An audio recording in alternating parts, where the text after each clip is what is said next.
Cerpen diciptakan dengan daya kreativitas dan imajinasi. Tiap pengarang punya kreativitas yang berbeda, imajinasi membawa kita kemana saja kita mau. Nah, situ saya tulis pertanyaan, adakah batasnya? Nah, itu teman-teman bisa jawab sendiri. Kalau sekilas saya jawabkan, kita punya sisi norma juga sebenarnya. Ada aturan, ada norma yang berlaku di dalam kehidupan kita sehari-hari, terkait juga dengan mungkin agama kita, negara kita. Biasa kan tiap lomba ada juga kriteria, tidak boleh mengandung unsur sara, ya kan Pak Sainul? Kalau lomba-lomba menulis tidak boleh mengandung unsur apa itu ya, yang dapat memancing konflik dan sebagainya. Kalau bagi saya pribadi, ketika kita menulis karya sastra, ya sepanjang kita punya niat baik, hal-hal semacam unsur sara itu kalau kita kemas dengan baik, sebenarnya tidak masalah. Tapi tergantung gaya kita dalam menuangkannya. Cuman kalau teman-teman belum berani, sebaiknya hindari saja hal-hal yang menyerempet ke arah sana. Biar kita lebih fokus saja dulu bagaimana menulis cerpen yang baik. Nah, tentang imajinasi, ini teman-teman bisa baca juga cerpen-cerpen yang yang abstrak lah ya sebutannya. Misalnya ada orang yang tokohnya itu ya bisa melihat pikiran batin seseorang. Saya terkenang dengan cerpen Nyunggi judul cerpennya yang pernah saya baca di Anida. Cerpen Nyunggi, saya justru lupa siapa pengarangnya, tapi ingat alur, ingat cerita, ingat judul. Jadi Nyunggi itu bahasa Jawa ya Pak Sainul ya? Nyunggi. Saya juga nggak tahu. Jadi seperti saya ini. Lebih kenal cerpen Banjar. Cerpennya bahasa Indonesia Pak Sainul, cuma judulnya Nyunggi. Nah, jadi seperti ini. Tokoh dalam cerita tersebut bisa melihat apa yang ada dalam pikiran dan hati orang sekitarnya. Dan itu terjadi ketika dia sholat berjamaah. Jadi dia ganggu, dia melihat di kepala orang-orang ini. Jadi itu dia ngambil judul Nyungginya itu di situ. Ada gambaran apa yang sedang mengganggu pemikiran orang-orang di sekitarnya, bahkan ketika sedang sholat. Jadi si tokoh ini melihat, oh si A sholat sedang mikirin ini, si B sedang mikirin ini, si C sedang mikirin ini. Itu tuh sangat berkesan buat saya cerpen itu. Nah mungkin ada juga di Kalsa, kalau tidak salah yang memakai aliran seperti itu, aliran sah Jumba, kalau tidak salah. Mohon diklarifikasi kalau saya salah. Ada beberapa cerpennya yang seperti itulah. Nanti teman-teman bisa lihat sendiri ya, baca sendiri. Saya tidak ingin menyebutkan sebenarnya, tidak ingin menyebut merek, tidak ingin menyebut. Harapan saya teman-teman tidak terkotak dengan nama yang saya sebut itu. Jadi berkelanalah sejauh-jauh yang teman bisa gali semua. Jangan jadikan satu nama yang saya sebut itu sebagai rujukan ya, jangan. Jadi karya itu banyak, baca semua kalau bisa.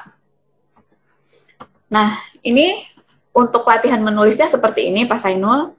Jadi kalau memang ini masih tahap awal, misalnya tadi tentukan tema dulu.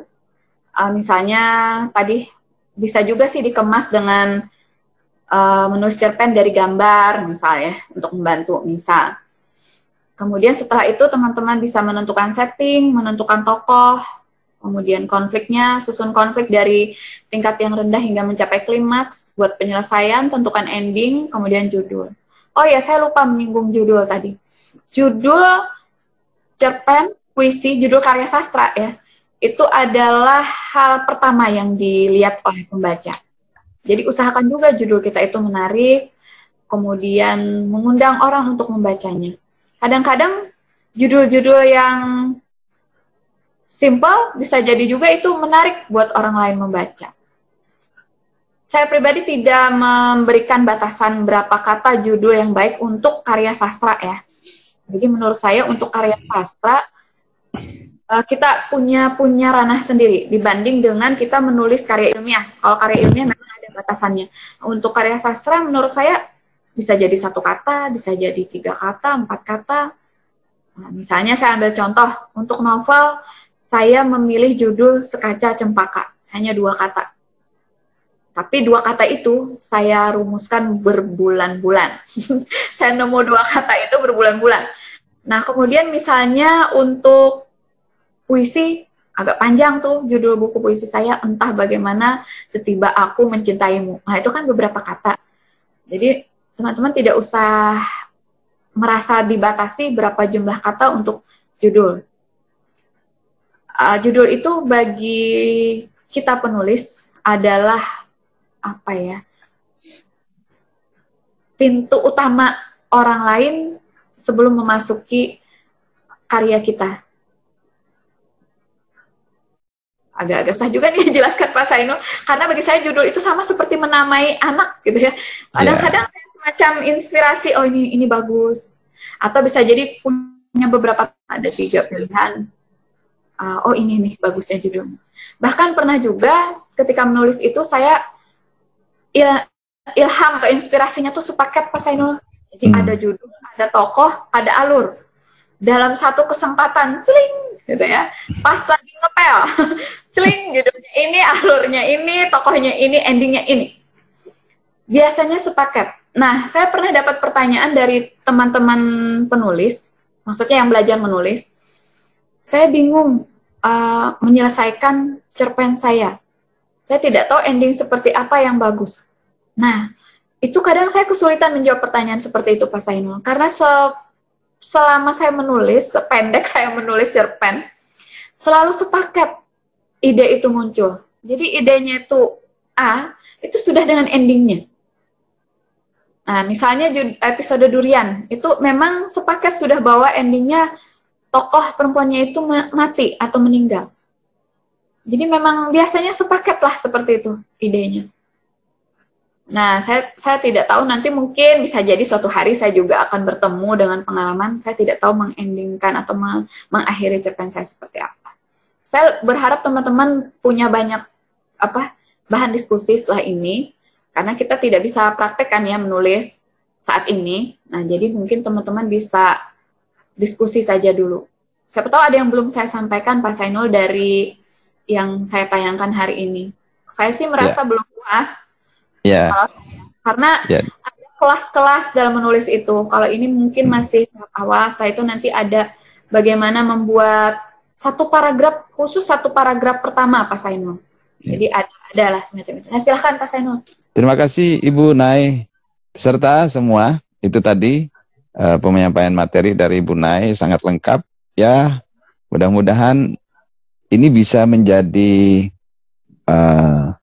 pengetahuan awal bagi Anda untuk menjalani sesi setelah UTS ya. UTS kita tidak tanya jawab begitu Bu Nay. Ini hanya bentuknya luaran saja, mereka harus menyetorkan karya yang sudah diperbaiki. Jadi tidak ada penguasaan materi mereka ya dari luaran mereka. Baik, Bu Nay sudah ditelepon sekretarisnya, segera saja tanya, mumpung ketemu, ini kesempatan mahal ya. Tidak gampang-gampang ketemu dengan beliau.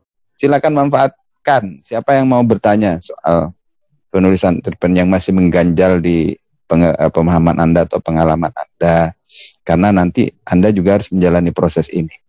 Mudah-mudahan Anda juga bisa memiliki nasib yang sama lah menjadi penulis seperti Bu Nay ya.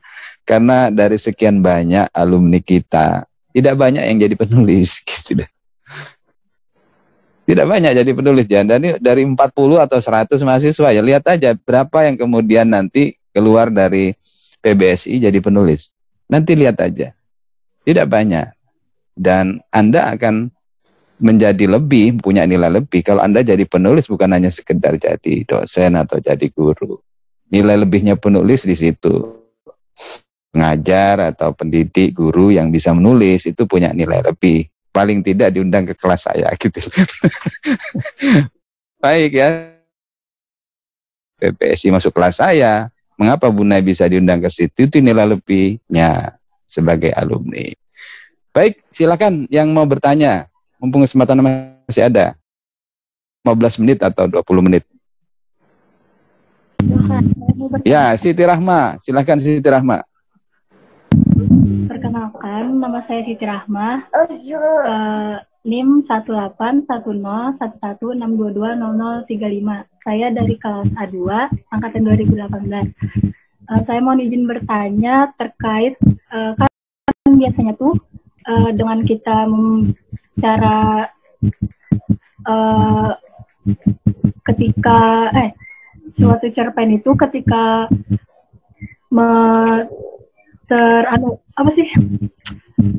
bagaimana caranya agar kita itu bisa membuat pembaca itu terkesan dengan salah satu tokoh yang ada di cerpen itu. Kan biasanya kan cerpen yang berkesan itu salah satunya adalah dengan tokoh yang hidup seolah-olah hidup di dalam kehidupan itu. Nah, bagaimana caranya agar kita bisa menghidupkan watak dari tokoh yang ada di cerpen tersebut agar tidak terkesan klise dan tidak terkesan kaku gitu. Nah, kemudian pertanyaan yang kedua adalah kita tuh kan, saya pernah mendengar bahwa ketika menulis kita itu tidak boleh menggurui pembaca. Nah, menurut Ibu sendiri, bagaimana cerpen itu dikatakan tidak menggurui pembaca seperti itu? Baik, terima kasih Siti Rahma, dan tampaknya hanya satu ini Bu Nay. Saya takut pulsa kuota mereka tambah hilang karena sudah banyak yang mematikan kamera ya. Meskipun dari layar tidak tampak ya, di layar saya tampak siapa yang mematikan kamera. Itu tanda-tanda defisit. Jadi saya tidak akan berpanjang-panjang. Bu Nay, ada 2 pertanyaan dari Siti Rahma, dan terima kasih Siti Rahma. Satu, soal bagaimana menciptakan tokoh yang hidup. Kedua, tadi soal amanat, mungkin Bu Nay lebih bisa menangkap maksudnya. Silahkan Bu Nay.